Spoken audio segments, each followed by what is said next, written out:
Oke, mari kita mulai penjelajahan kita kali ini. Pernahkah Anda berpikir, gimana kalau satu momen kecil, misalnya pas Anda lagi sepedaan, nengok kanan atau enggak, itu bisa jadi penentu hidup atau mati. Dramatis ya kedengarannya. Iya, kedengarannya begitu, di permukaan. Tapi gimana kalau dalam sekejap gitu, dua kemungkinan itu, Anda selamat dan Anda ya nggak selamat, itu beneran terjadi. Cuman di realitas yang beda gitu loh. Nah, ini menarik. Ini bukan sekedar fiksi ilmiah ya. Bukan, ini gagasan dari sumber kita hari ini. Kutipan dari buku Our Mathematical Universe, karya fisikawan Max Tegmark. Dia fisikawan kan? Betul, Max Tegmark. Dan yang dia angkat ini memang menantang cara kita memahami dunia. Ya, kita bakal gali ide-ide yang paling, radikal deh kayaknya, yang menantang intuisi banget dari fisika sama kosmologi modern. Misi kita bareng-bareng nih, bantu Anda biar lebih kebayang lah konsep-konsep yang bisa bikin pusing, kayak multiverse, alam semesta paralel itu, yang ternyata ada macam-macam rasanya, terus mempertanyakan lagi, apa sih realitas itu sebenarnya? Sampai kemungkinan yang, gila juga, jangan-jangan alam semesta kita ini intinya ya matematika. Siap nggak nih? Siap dong. Yang sangat menarik di sini menurut saya adalah bagaimana sumber ini nunjukin banget batas intuisi kita. Kita kan evolusinya buat ngerti skala manusia ya. Bola dilempar, pohon tumbuh, gitu-gitulah. Tapi pas sains bawa kita ke skala yang, ekstrim kecepatan cahaya, dingin banget deket nol absolut, atau luasnya jagat raya, intuisi kita sering banget salah kaprah. Kita akan lihat nih, gimana sains modern justru nunjukin realitas yang jauh lebih besar. Dan ya, jauh lebih aneh dari yang pernah kita kira. Balik ke cerita sepeda tadi deh. Si Tegmark ini pakai contoh pribadinya yang serem itu buat masuk ke dunia fisika kuantum. Di skenario itu kan, nengok atau enggaknya dia bisa tergantung sama status kuantum, cuma satu atom kalsium di otaknya. Satu atom ya, bayangkan. Iya. Nah, hukum paling tinggi di mekanika kuantum, namanya persamaan Schrödinger, itu malah bilang kalau sebelum diukur, maksudnya sebelum keputusan final atau hasilnya dilihat, atom itu bisa ada di kedua kondisi sekaligus. Sekaligus. Artinya, ada kemungkinan versi Tegmark yang sekaligus hidup dan mati, tapi di cabang realitas kuantum yang kepisah gitu. Ini salah satu cara masuk ke ide multiverse level 3. Jadi, apa dia beneran mati di semesta lain? Pertanyaan itu langsung nusuk ke jantung keanehan kuantum ya. Dan ini contoh bagus banget gimana intuisi kita ya, nyerahlah. Sumber ini juga ngingetin kita, contoh lain kok. Waktu itu beneran melambat loh kalau Anda gerak dekat kecepatan cahaya. Ini bukan ngarang, ini konsekuensi teori relativitas Einstein. Udah kebukti. Udah kebukti ya? Udah. Terus, helium cair yang super dingin. Itu bisa ngelawan gravitasi, ngalir ke atas wadahnya. Partikel kecil kayak elektron, itu bisa secara harfiah ada di dua tempat barengan sampai kita ukur. Wah, dua tempat sekaligus. Iya, belum lagi lubang hitam, yang gravitasinya kuat banget sampai cahaya aja nggak bisa lolos. Tingkahnya masih terus bikin kita garu-garu kepala. Dan anehnya, ini nggak cuma di dunia kecil aja loh. Nah, di sini nih jadi seru banget, apalagi kalau kita lihat skala paling gede. Teori inflasi kosmologis ini teori utama kita soal detik-detik awal setelah Big Bang, punya prediksi yang bikin kaget. Ruang angkasa itu kemungkinan besar nggak cuma gede banget, tapi bener-bener tak terbatas. Coba deh bayangin artinya. Tak terbatas? Iya, kalau ruang tak terbatas dan hukum fisika di mana-mana sama, berarti semua kemungkinan susunan materi itu bakal keulang lagi, dan lagi. Artinya, ada tak terhingga kopian persis dari wilayah alam semesta kita. Termasuk, tak terhingga kopian Anda yang lagi ngejalanin semua variasi hidup yang mungkin secara fisika. Ini yang namanya multiverse level I. Jadi banyak banget diri kita di luar sana ya? Kayaknya gitu. Jadi, meskipun Anda ragu sama interpretasi kuantum tadi, teori kosmologi standar aja udah bilang gitu. Udah nyeratin ada tak terhingga Max Tegmark lain yang bikin pilihan beda pas momen sepedaan itu. Ini ngebawa kita ke pertanyaan yang lebih dalam lagi, yang diajuin Tegmark di sumber ini. Kenapa sih matematika sesuatu yang kayaknya abstrak banget, bikinan-bikinan manusia, kok bisa efektif banget ngejelasin cara kerja alam semesta? Dari planet gerak sampai partikel kuantum aneh, itu apa ini cuma kebetulan aja? Atau ini petunjuk ke sesuatu yang lebih dasar? Nah, disinilah Tegmark ngajuin hipotesis alam semesta matematis, MUH, singkatannya. MUH, ya. Iya, Mathematical Universe Hypothesis. Ini ide yang radikal banget. Dunia fisik kita di luar sana itu bukan cuma bisa dijelasin pakai matematika, tapi dunia fisik itu emang sebuah struktur matematis. Kita ini kayak bagian yang sadar diri di dalam objek matematika raksasa gitu. Tunggu.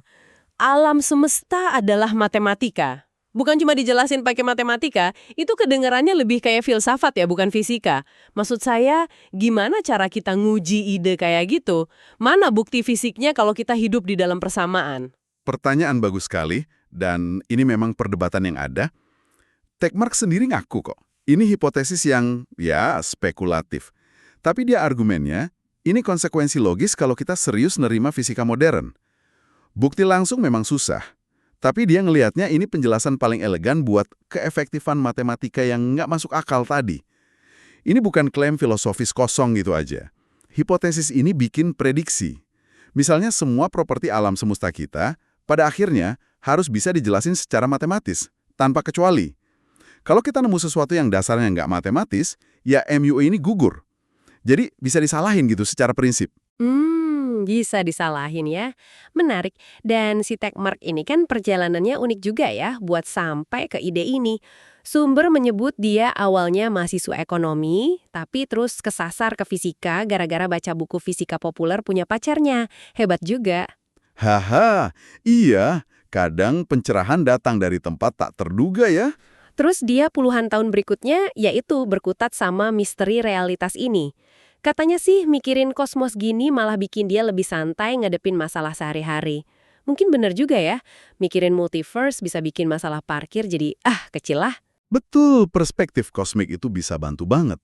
Nah, secara struktur, buku yang jadi sumber kita ini memang dirancang kayak perjalanan gitu. Mulai dari ngeliat keluar ke skala kosmik paling gede, nyari jejak matematika di angkasa luas. Disinilah multiverse level I sama I2 dibahas.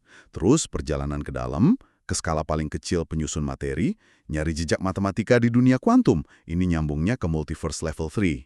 Baru akhirnya, buku ini ngerenungin makna paling dalamnya, ya MUH itu sendiri yang lairin ide multiverse level 4. Oke, coba kita urai deh satu-satu rasa multiverse ini biar lebih jelas. Ini rangkuman dari sumber ya. Level I, akibat ruang tak terbatas. Kayak yang tadi kita omongin, kalau inflasi kosmik bikin ruang tak terbatas, wilayah yang jauh banget di luar jangkauan pandang kita, itu bakal punya sejarah beda. Kenapa? Gara-gara fluktuasi kuantum awal yang acak.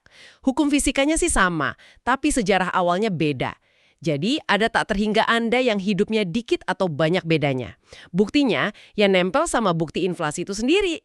Masuk akal. Kalau premis awalnya diterima. Lanjut. Level kedua, gelembung alam semesta lain. Ini juga bisa muncul dari teori inflasi abadi atau dari konsep lanskap teori string. Bayangin aja kayak lautan busa kosmik gitu, tiap gelembung itu satu alam semesta sendiri. Gelembung-gelembung ya? Iya.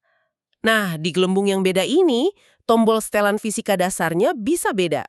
Konstanta kayak kekuatan gravitasi, massa elektron, bahkan jumlah dimensi ruang, itu bisa macam-macam.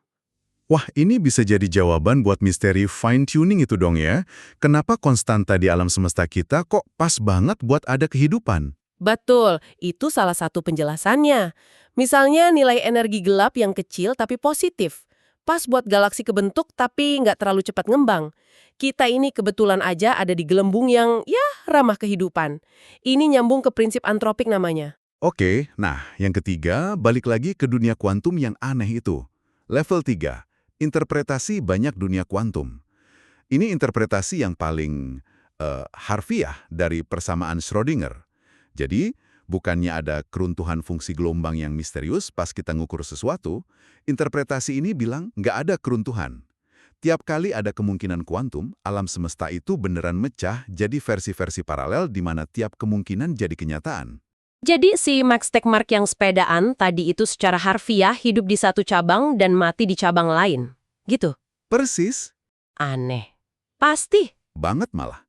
Tapi ini secara elegan ngejelasin dari mana datangnya probabilitas di mekanika kuantum, sumber nyebut teorema Borel, intinya probabilitas itu nyambung ke seberapa sering hasil itu muncul di semua cabang tak terbatas itu. Dan kenapa dunia kuantum kelihatannya acak buat kita.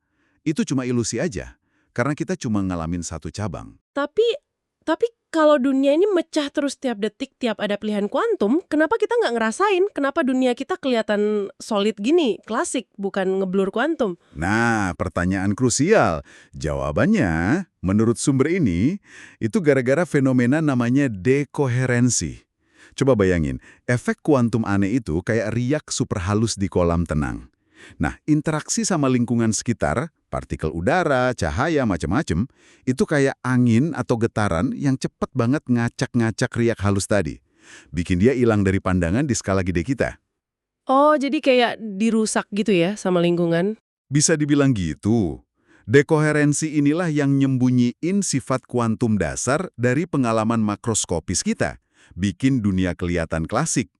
Sumber juga nyebut kalau otak kita, kan sistem gede yang anget dan basah ya, itu ngalamin dekoherensi cepet banget. Makanya ide populer soal kesadaran kuantum yang bisa ngontrol realitas, itu dari sudut pandang fisika ini kayaknya nggak mungkin banget. Oke deh, itu level 3. Terus yang terakhir, yang paling abstrak nih, level 4. Struktur matematis sama dengan realitas fisik. Ini ya hipotesis alam semesta matematis MUX itu sendiri. Kalau MUX benar, ini level multiverse paling dasar.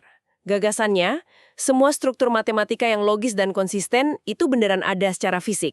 Bukan cuma struktur matematika yang kebetulan pas sama alam semesta kita, tapi semua kemungkinan struktur matematika. Alam semesta kita cuma satu contoh aja dari struktur matematika itu. Dan ini jadi jawaban pamungkas Tegmark buat pertanyaan kenapa matematika efektif banget. Ya karena alam semesta itu matematika. Dalam pandangan ini, level 1, 2, sama 3 itu cuma kasus khusus atau aspek dari struktur-struktur matematika yang beda-beda di level 4 yang super luas ini. Perlu ditekankan lagi ya, seperti yang dijelasin di sumber, multiverse ini bukan teori yang berdiri sendiri, yang ngarang-ngarang gitu aja.